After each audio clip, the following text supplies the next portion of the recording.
लोग आजकल ईरान की सूरत हाल को समझने की कोशिश कर रहे हैं।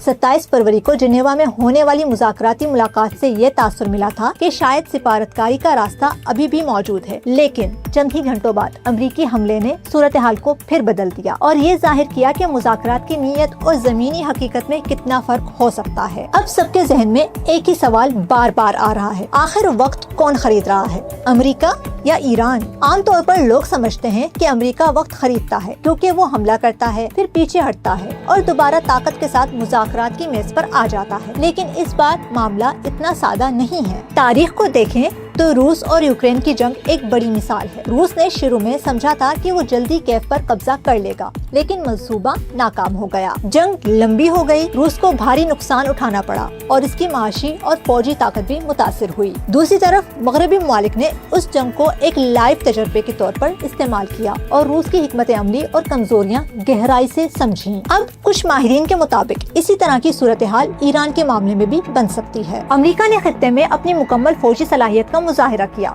जदीद तरीन फ़िज़ाई ताकत, मिसाइल सिस्टम्स और बहरी बेड़ा सब इस्तेमाल किया गया। ये सिर्फ एक हमला नहीं था, बल्कि ताकत का एक बड़ा इजहार भी था। लेकिन मसला ये है कि जब आप अपनी मुकम्मल सलाहियत जाहिर करते हैं तो मुखालिफ भी आपका तज़किया शुरू कर देता है। यहाँ चीन का किरदार भी अहम हो जाता है, जो खामोशी से सब कुछ देख रहा है। अमेरिका के रद्द अमल, इसकी रफ्तार और इसकी कमजोरियाँ। अब ईरान भी इस अमल के दौरान बहुत कुछ सीख रहा है, अपनी कमजोरियाँ, अपनी ताकत और दुश्मन के तरीकाकार। इसलिए मुमकिन है कि इब्तिदाई दबाव के बाद ईरान ज्यादा मुख्तार, मजबूत और बेहतर हिकमत अमली के साथ सामने आए। असल बात यह है कि जंगें सिर्फ पहले हमले से नहीं जीती जाती। जो फरीक ज्यादा देर तक कायम रहता है वो सीखता भी है और खुद को बेहतर भी बनाता है। इसलिए अब सवाल ये नहीं रहा कि पहला वार कौन करता है, बल्कि ये है कि कौन ज्यादा देर तक बर्दाश्त कर सकता है। और इस नजर से देखा जाए तो कुछ लोग ये भी कह रहे हैं कि शायद इस बार अमेरिका वक्त नहीं ले रहा, बल्कि ईरान वक्त को अपने हक में इस्तेमाल कर रहा है और मुस्तकबिल के आलमी ताकत के तवाज़ुन को मद्देनजर रखते हुए